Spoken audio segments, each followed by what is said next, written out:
People of this state clearly define who we are in Missouri. And as governor, I have no greater responsibility than to protect the health and safety of all Missourians. Over the past several weeks, many have supported the decisions I have made, and some have criticized. And I would like to walk you through the reasons behind the decisions that have been made. My administration and the Department of Health and Senior Services had been planning the COVID-19 weeks before Missouri received notification of its first positive case. Since that first positive case on March the 7th, we have spent countless hours consulting with medical experts and leaders all across the state. We have coordinated with all levels of government, and we have continually told Missourians to stay at home. On March the 21st, I ordered a statewide social distancing order. This required that social gatherings be no more than 10 people, as well as other guidelines with no exceptions. This is exactly where Missouri needed to be at that time. As of today, out of the 24,727 people that have been tested in Missouri's total population of approximately 6 million, there have been 2,113 positive cases of COVID-19. This data shows that 8.5% of those tested have been positive.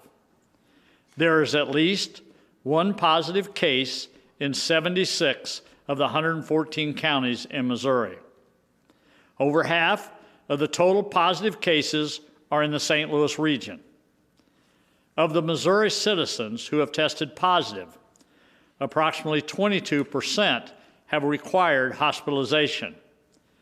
This means the remaining 78% are recovering at home or have already recovered. I am saddened to report Missouri has 19 deaths at this time. Our hearts go out to their families and their loved ones. Fortunately, Missouri's COVID-19 death rate is below 1% as of today.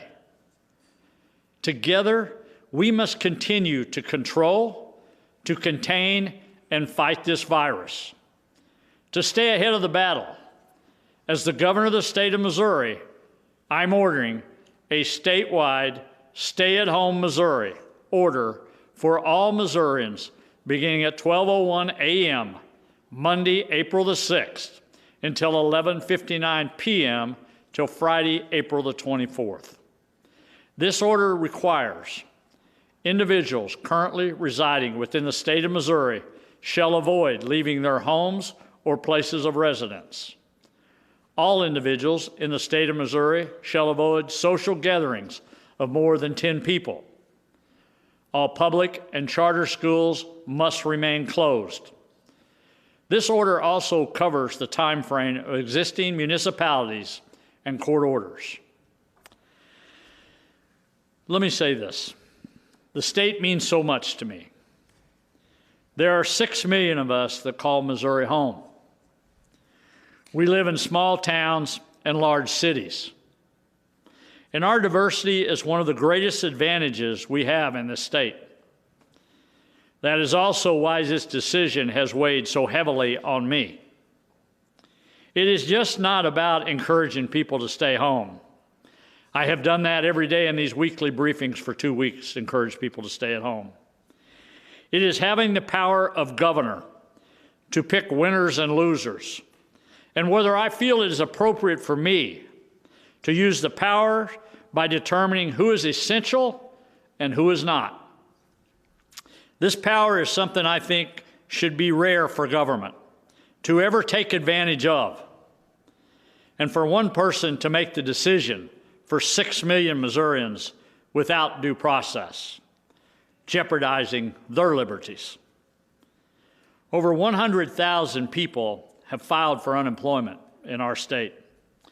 And I'm sure they would all tell you that their jobs were essential. Their spouses, their families, and everyone who depends on them thought their jobs were essential. Many orders were put into place earlier on in other states and many cities without thinking about the unintended consequences. Hundreds of businesses were declared essential. Thousands were declared non-essential.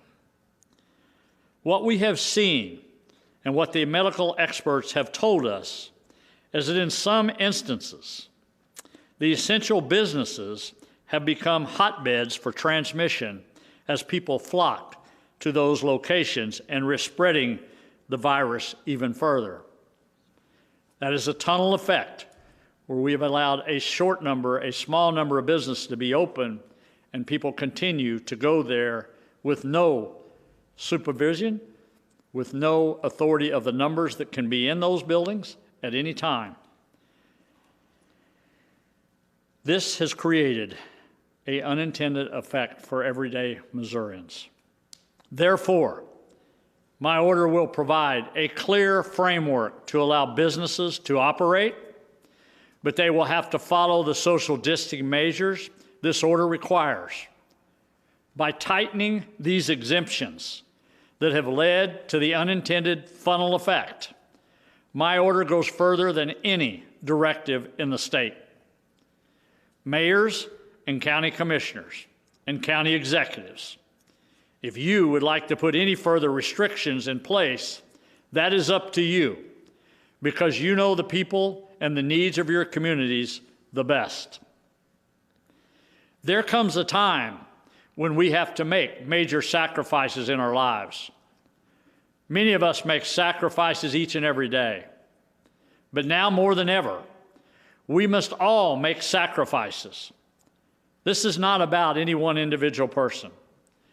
This is about our families, our friends, and our neighbors. This is about the entire state of Missouri.